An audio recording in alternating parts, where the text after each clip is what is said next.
Dicen que los monstruos no existen, pero basta mirar la historia para saber que sí.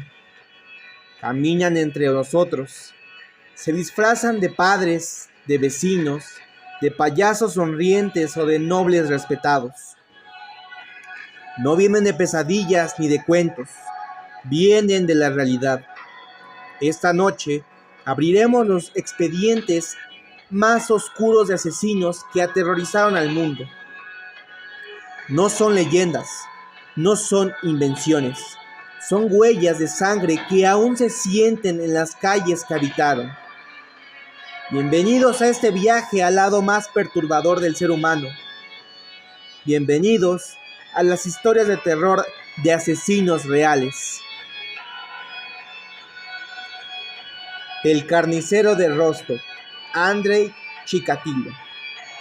En una estación de tren en la Unión Soviética, los vagones metálicos crujían con el viento helado. Entre la multitud cansada, un hombre delgado y callado observaba con ojos vacíos. Era un maestro, un padre, alguien que nadie sospecharía. Pero Andrei Chikatilo no buscaba viajar, sino buscaba cazar. Se acercaba a los niños con voz suave. ¿Quieres caramelos? ¿Quieres ver un lugar secreto? Nadie imaginaba que, tras caminar con él al bosque, el silencio se transformaba en gritos desgarradores. Durante más de 10 años, decenas de cuerpos aparecieron mutilados en lugares apartados. La policía pensaba que era obra de varios asesinos, porque la crueldad parecía inhumana, pero no era solo uno. Cuando lo arrestaron, en 1990, Chikatilo confesó 52 asesinatos. Lo narraba con una calma que helaba la sangre, como si estuviera recitando una receta. Los agentes que lo escuchaban dijeron después que lo más aterrador no era lo que había hecho, sino la frialdad de su voz. La condesa sangrienta. Elizabeth Báthory. El castillo de Katisz se alzaba oscuro sobre las colinas de Hungría. En las noches, los aldeanos decían escuchar lamentos que salían de sus muros de piedra. En el interior, la condesa Elizabeth Báthory, una mujer noble y respetada, escondía un secreto macabro. Con la excusa de dar trabajo, hacía traer jóvenes doncellas al castillo. Nadie volvía a verla salir. Los criados contaban que las paredes estaban manchadas de rojo, que los sótanos olían a hierro y podredumbre. Según los rumores, Elizabeth creía que bañarse en la sangre de muchachas la mantendría joven para siempre. Cuando las autoridades entraron, encontraron habitaciones llenas de instrumentos de tortura y cuerpos apilados. Más de 600 víctimas desaparecieron en su castillo. Ella nunca enfrentó la hoguera. Fue condenada a vivir emparedada en su propia habitación, con una rendija que por donde le pasaban agua y pan. Dicen que cada noche se escuchaban sus gritos de golpeando las paredes, hasta que un día quedó en silencio. El payaso asesino, John Wayne Gacy. En los suburbios de Chicago, los niños esperaban ansiosos las fiestas. Un payaso alegre, con globos y nariz roja, aparecía para hacerlos reír.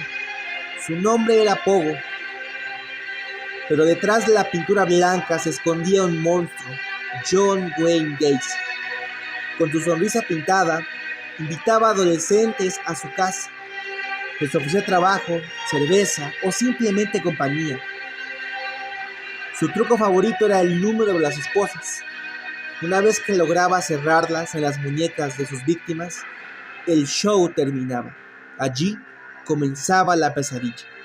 Durante años, los vecinos convivieron con él, sin imaginar que bajo las tablas de su propia casa había un cementerio oculto. Cuando finalmente lo arrestaron, la policía desenterró 33 cuerpos del suelo de su sótano. El olor dijeron, era insoportable. Lo peor era la idea de que, mientras todos dormían tranquilos, aquel hombre pintaba su rostro con colores y bailaba en fiestas infantiles, como si nada.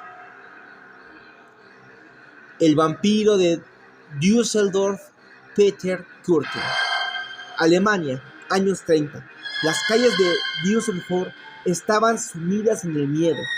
Por las noches, un hombre caminaba sigiloso, observando a cualquier que estuviera solo.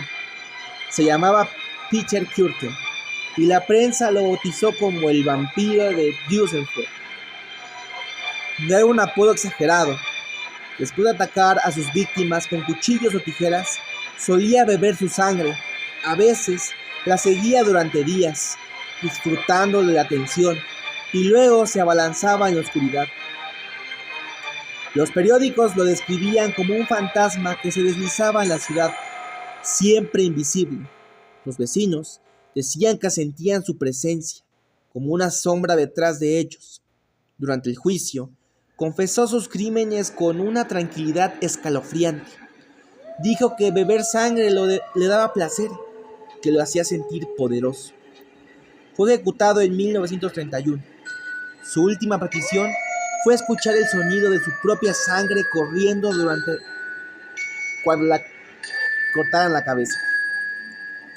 El estrangulador de Boston. En la década de los 60, Boston vivía con las puertas cerradas y las ventanas bloqueadas.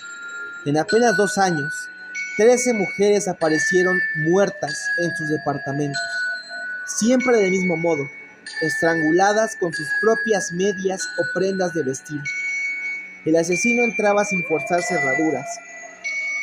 A veces se hacía pasar por reparador, otras simplemente ganaba la confianza de sus víctimas. Una vez dentro, la calma del hogar se convertía en la antesala del horror. Los periódicos lo llamaron el estrangulador de Boston. Las mujeres tenían edades distintas, pero todas aparecían con el mismo patrón macabro, como si fuera una firma. Finalmente, un hombre llamado Albert de Salvo confesó los crímenes, pero lo más perturbador fue que nunca se encontraron pruebas suficientes que confirmaran todas sus palabras. Hasta hoy, muchos creen que el verdadero asesino podría haber quedado libre.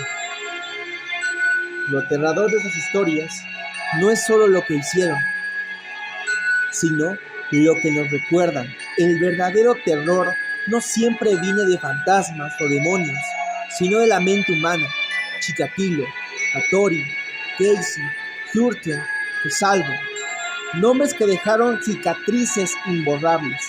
Y lo más inquietante es pensar cuántos otros monstruos estarán ahora mismo ocultos, caminando entre nosotros.